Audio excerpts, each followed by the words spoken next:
We can also conclude from our results that for each additional square foot added to a home, we predict a $109.77 increase in the price of a home.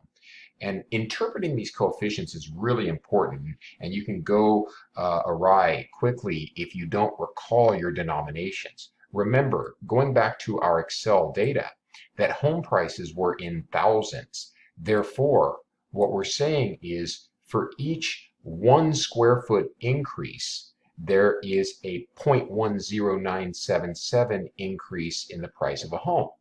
But because homes are in thousands, we need to move the decimal 3 places. So it becomes $109.77. Always check your data for common sense. In other words, would it make sense, for example, that if you add a square foot to a home, you add 10 cents to the price of the home? Probably not. It makes more sense that adding a square foot would increase the price of a home by $109.77. So we can often interpret our coefficients with a higher degree of understanding and accuracy if we apply them to the real world. We can also conclude from the data that we are 95% confident that square footage influences sales price, right? Remember, we rejected the null and accepted the alternative, that the relationship between square footage and home prices is not zero. It's something other than zero. And it influences sales prices between $33.74 and $185.80. Well, where did we get this? Well, remember, our lower confidence level was a coefficient of 0.03374, which again, these are in thousands because home prices are in thousands. So we multiply this by, or we move the decimal 3 places to $33.74. And then we move this decimal place, our upper confidence level, to 185.80, which means that based on our sample, we infer that the true population relationship between home square feet and home prices is somewhere between $33.74 a square foot and $185.80 per square foot. That's a pretty broad range. And if you did this study and came up with that, you probably wouldn't add much to the scientific community. This process is used in the real world, and I'm going to show you right now a website. This is Zillow, and I'm sure some of you are familiar with Zillow. I've just pulled up the college area. So what Zillow does is they try to give people a sense of the value of their home. This is particularly important if you're selling your home, and they do what we've done here. They collect data on square foot and other factors. They're using multiple regression, which we'll detail a lot more in a minute. But in essence, it's just more than one X variable because there's a lot of things that influence the price of homes, not just square footage. And if you go to a home, this area here is actually right behind San Diego State. It's a very affluent area. It's known as Alvarado Estate. So let's take a look at this home here. It's currently listed for $2 million. For $2,495,000. That's what they're selling it for. A big home, right? But take a look. If we scroll down, I'm sorry, let me go back here. If we scroll down here on the right, you'll notice they have this thing called a Zestimate, okay? And this Zestimate is their data model. They incorporate multiple data models and use all these different factors like home facts, popularity, neighborhood details, a lot of things. And they estimate this home to be worth $2,431,000. It's pretty close to what it's listed for. So the seller is not too far off from what Zillow believes it's worth based on its actual regression model. And notice it gives a sales range here, 2.31 million to 2.55. Well, that's kind of like your confidence interval, right? Based on the sample of homes that Zillow looked at, they believe this home should sell for a range of the low end and the high end. Yeah. And so I just want you to see whether it's housing or any other type of research, you're using sample data to draw relationships between your independent X variables and your dependent Y variables. Here it just happens to be all those things that influence housing and the price of housing. And so we can use this stuff very practically. The other thing that I want to show you here is the predictive power. So sometimes we might want to use our data to actually predict the value of a home. And let's say we have a 2,000 square foot home. Well, we take the 2,000 square foot and we plug it into our model here. We know the intercept is 98.24, right? And we add to that the coefficient on square feet, 0.0977 times 2,000, and we get 317,788. So in this case, you could forecast the value of a home that has 2,000 square feet. Before you get too excited about that, however, we actually would not have a credible piece of information here. Why? Because even though our coefficient on square footage is statistically significant, our intercept was not, which means we can't rely on this being accurate. This intercept came from our data of 10 homes in our sample, but we cannot use that sample to infer to the larger population because it is not statistically significant. Whereas we can use the data from our sample to infer about the relationship, this coefficient, between square footage and price. Okay? So you've got to be careful how far we take this forecasting. Would have to have a credible intercept to do it accurately. Okay, now let's move on to multivariate regression. And multivariate regression is a simple extension of what we've been doing. Okay?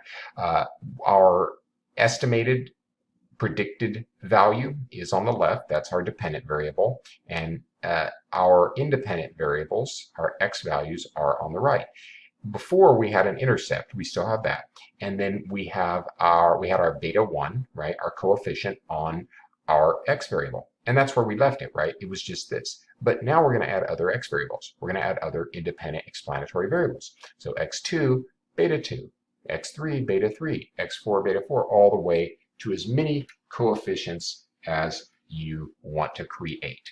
And a good regression would try to incorporate all the factors that would influence the y variable. So for example, if you're going to study the price of homes, you want to know how price of homes is influenced. You wouldn't just look at square footage. You would look at the education school district in the area. You would look at the crime in the area, right? You would look at the number of bedrooms a home has, whether it's a 2-story or a 1-story. Does it have a pool or not a pool? You would have maybe dozens of independent variables that help explain why, okay? That's more of what researchers do. Single variable regression is really just to illustrate the process.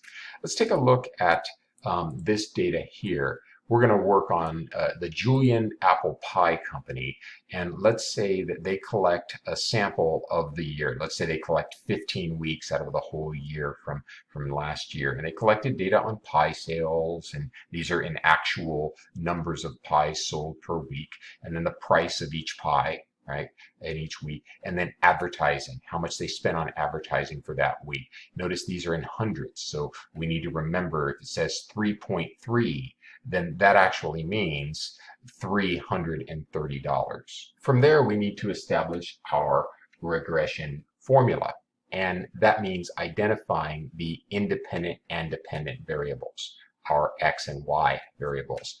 Well, based on the data here, it looks like Julian Pie Company is trying to use advertising expenditures and prices to determine its sales. So sales is our y dependent variable, and price and advertising, they represent our x independent variables. So we're going to create a coefficient for advertising to tell us how it's related to sales. We're going to create a coefficient for price indicating how it's correlated with sales, and we're going to get a beta 9 to know our intercept.